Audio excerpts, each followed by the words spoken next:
Porque Deus amou o mundo de tal maneira que deu o seu Filho unigênito, para que todo aquele que nele crê não pereça, mas tenha a vida eterna.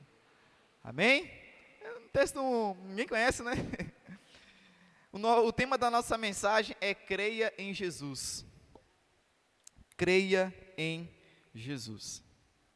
Então, para compreendermos ainda melhor este texto, vamos esmiuçar um pouco a palavra de Deus. Vamos esmiuçar um pouco das Escrituras.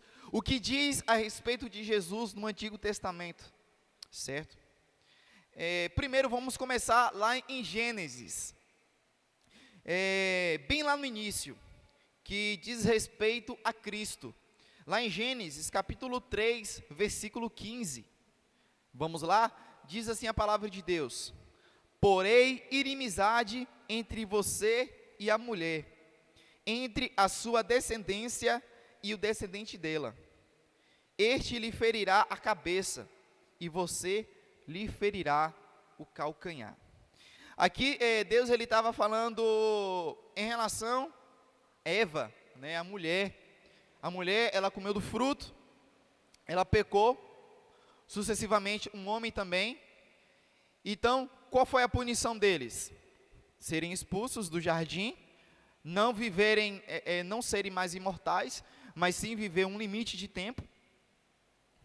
E assim, né, ter dores, um homem vai trabalhar e vai suar, e vai ter que pegar no pesado, e a mulher vai dar filhos.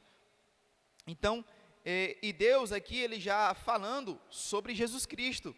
Quando ele fala aqui da serpente, que a serpente vai ferir o calcanhar, ele está falando de Satanás, certo? A serpente simboliza quem? Satanás. O calcanhar ferido se refere à morte de Cristo na cruz. E a cabeça esmagada da serpente se refere à derrota do diabo e seus demônios. Olha só que interessante. Então, a serpente, ela estava simbolizando Satanás. O diabo, ele achava que matando Jesus na cruz, ele ia vencer. Mas na verdade ele estava derrotado. Porque foi na cruz do Calvário que Jesus, ele venceu. Foi naquela cruz que Jesus, ele foi até, quando ele morreu, ele foi até as profundezas do inferno. E pegou a chave. Foi naquela cruz que Jesus, ele que determinou o nosso futuro. Então Jesus, ele venceu. Aparentemente ele tinha sido derrotado, mas na verdade ele venceu, para que eu e você pudéssemos ser mais que vencedores. Amém? Então aqui em Gênesis já estava falando de Jesus. Agora vamos lá para Êxodo capítulo 12, versículo 21. Então Moisés convocou todas as autoridades de Israel e lhes disse: escolham um cordeiro ou um cabrito para cada família, sacrifiquem-no para celebrar a Páscoa. Então, meus irmãos, aqui neste episódio, houve uma ordem de Deus a respeito do que estava para acontecer no Egito. Então, o que ia acontecer no Egito? A 10ª praga. Ia passar o destruidor nas casas. Para quê? Para matar todos os primogênitos. Mas qual foi a ordem de Deus? Matar um cordeiro. Mas o cordeiro não deveria ser qualquer cordeiro. Deveria ser um cordeiro sem mancha. Um cordeiro limpo. Um cordeiro, vamos dizer assim, imaculado. Para quê? Matar aquele cordeiro, pegar o sangue daquele cordeiro e passar nos umbrais das portas. Por quê? Porque quando o destruidor fosse passar naquele lugar, ele não mataria nenhum filho, sabe por quê? Porque ali já tinha um sacrifício. O sangue já foi derramado ali. Por isso que o sangue, ele significa vida. Por isso que a palavra de Deus, né, ordena para a gente não comer sangue, né? Porque o sangue, ele simboliza a vida. Então, pela ordem de Deus, o povo de Israel precisava fazer aquilo. E aquele cenário ele representava a Páscoa. A Páscoa, ela não significa um coelhinho da Páscoa, nada disso. A Páscoa significa passar por cima. Amém? Passar por cima. Então, aquilo que aconteceu lá no Antigo Testamento, lá na época de Moisés, apontava para quem? Jesus Cristo. E o que Jesus fez? Jesus, ele morreu em nosso lugar. Jesus, ele morreu numa cruz. Seu sangue foi derramado no Calvário, os pregos em suas mãos e em seus pés, aquela coroa de espinhos na sua cabeça, seus açoites. Então tudo aquilo que aconteceu no Antigo Testamento representava agora, no Novo Testamento, a morte de Jesus. Então Jesus, ele morreu em nosso lugar para nos resgatar, libertar do pecado e de suas cadeias. Então foi isso que Jesus Cristo fez. Ele morreu para resgatar as pessoas do inferno. Ele morreu para quê? Para quebrar todas as cadeias do pecado. Porque o pecado, ele prende as pessoas. O pecado, ele faz com que a pessoa fique cativa ao que é mal, a pensamentos ruins. Então Jesus, ele veio para quê? Jesus, ele veio para trazer de volta as ovelhas perdidas de Israel. Jesus, ele morreu para trazer de volta as ovelhas perdidas em Arraial. Jesus, ele fez esse sacrifício para quê? Para que não matasse nem mais nenhum cordeiro, nem um boi, nem um cabrito, nem mais. Porque esse único sacrifício foi feito para quê? Para que todas as pessoas pudessem ter a oportunidade de se arrepender dos seus pecados, de se voltarem para Deus e de viver para Ele todos os dias de suas vidas. Amém? Israel estava preso no Egito, sujeito a Faraó, mas agora livre do fardo, porque um sacrifício foi feito. Então, o Egito, ele prendia Israel. O povo de Israel eram milhões de pessoas, mas eles estavam cativos. Cativo ao que, João? Cativo às leis do Egito, cativo às ordenanças do Egito, sabe, a escravidão, as dores, aquela prisão na alma, eles estavam presos.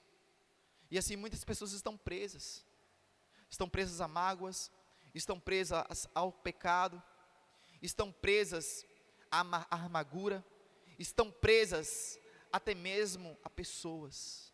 Mas Jesus Cristo, ele fala com você nesta manhã: eu vim te libertar, eu vim te salvar, eu vim te curar. Eu morri na cruz não foi por acaso, eu morri na cruz para resgatar você, você me pertence. Olha só o que diz em Isaías 43, eu te chamo pelo seu nome, você é meu, você é meu. Jesus, quando Isaías falou acerca dessa palavra, ele estava falando para o povo de Israel: Israel, eu chamo você pelo seu nome, você é meu, eu te escolhi, eu te remi, eu te salvei. Se você se você estiver nas águas profundas, eu vou estar ali para te socorrer, eu vou estar ali para te ajudar.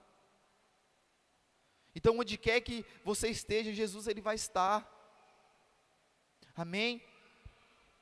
Então, Jesus, ele veio resgatar você das amarras do pecado, das amarras de tudo aquilo que prende você.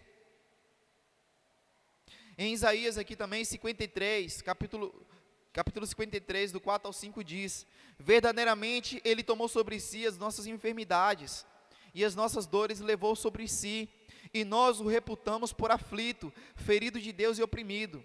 Mas ele foi ferido pelas nossas transgressões, e moído pelas nossas iniquidades. O castigo que nos traz a paz estava sobre ele, e pelas suas pisaduras fomos sarados.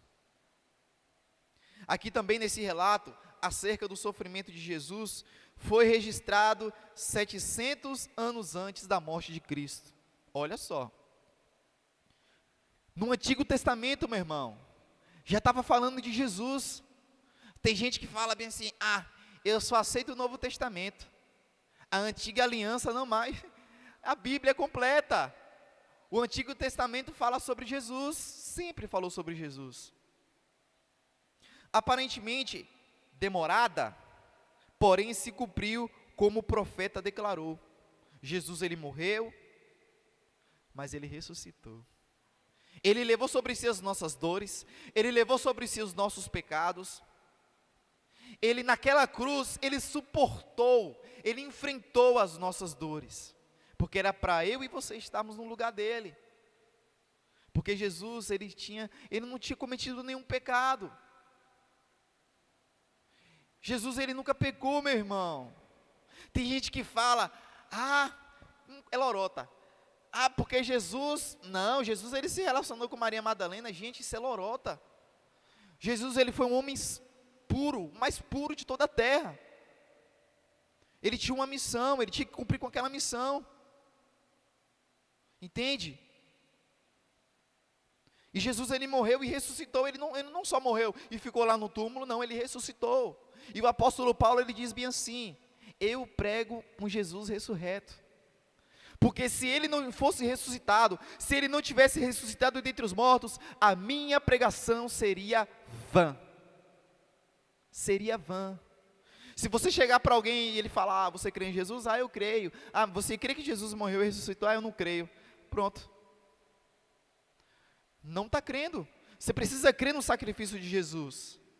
Por isso que a Bíblia fala, lá em Romanos, né? Romanos 10, 10. Se o teu coração crê para a justiça,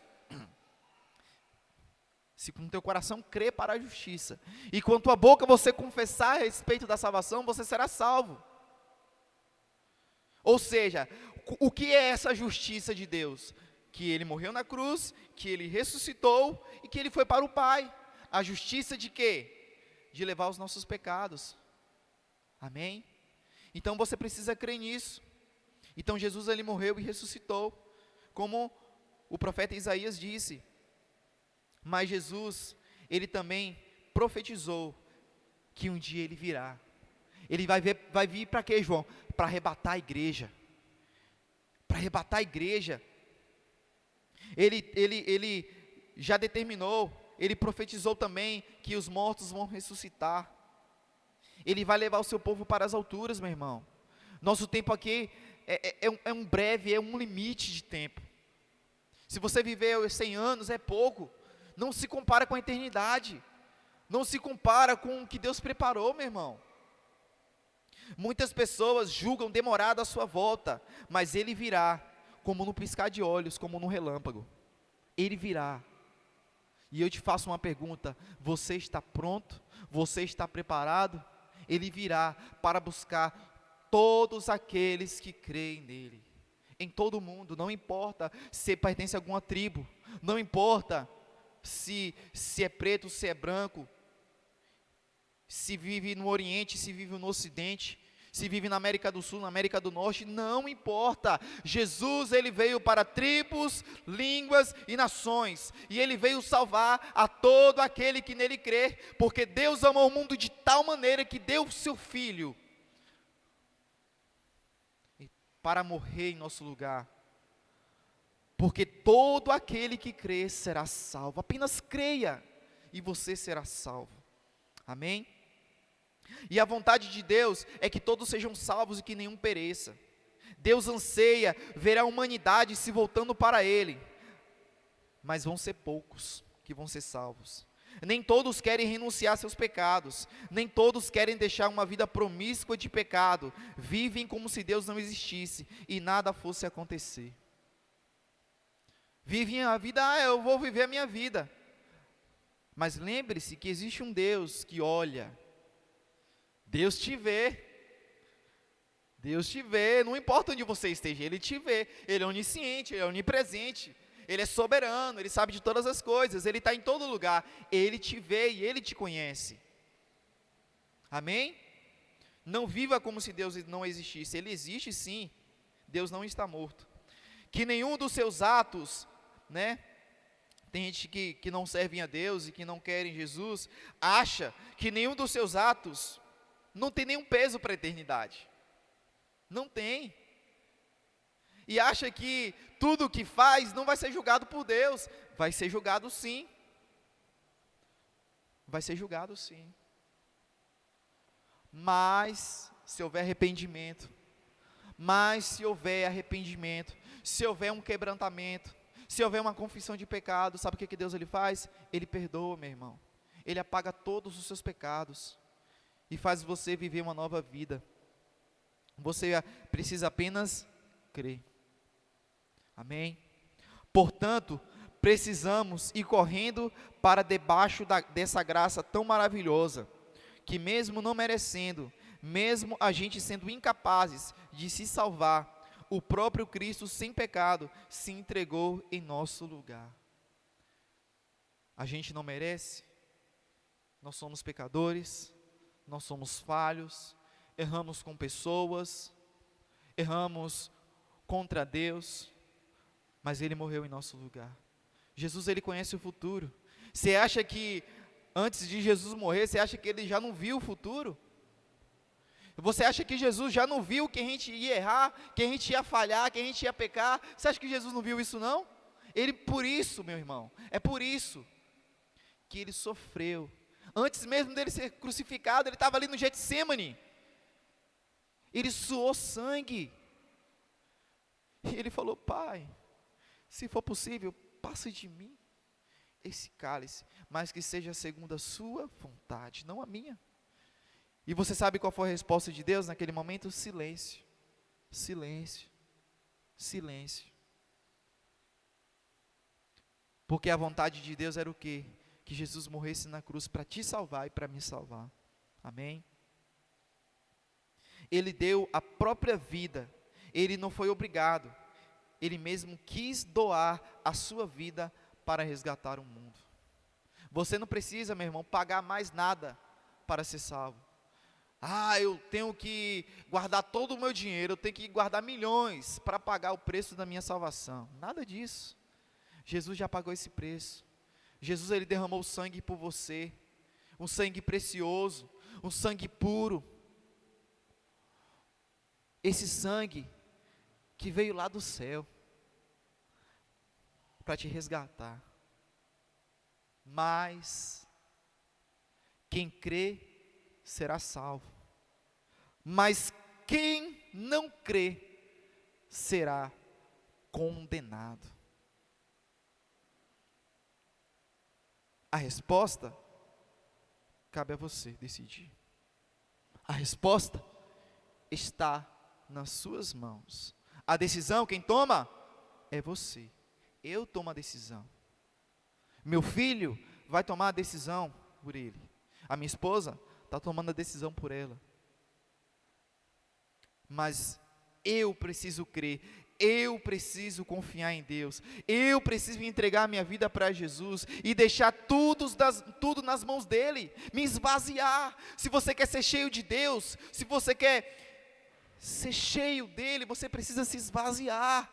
Se esvaziar de quê, João? Se esvaziar de tudo que você é, das suas formações, dos seus títulos, do que você faz ou que você deixou de fazer, dos seus bens. Se esvazie de tudo, deixa tudo assim na mão de Deus e fala assim: Jesus, eu me rendo ao Senhor, eu entrego a minha vida ao Senhor, tudo pertence a Ti, meu Deus. Eu quero Te honrar, eu quero Te servir com a minha vida, porque o Senhor é o meu Deus. Nada dessas coisas é meu Deus, não. Essas coisas materiais vão passar, mas o meu Deus é Ele que me deu tudo, que fez o céu e a terra, que me criou, que me deu o Espírito. Ele te criou.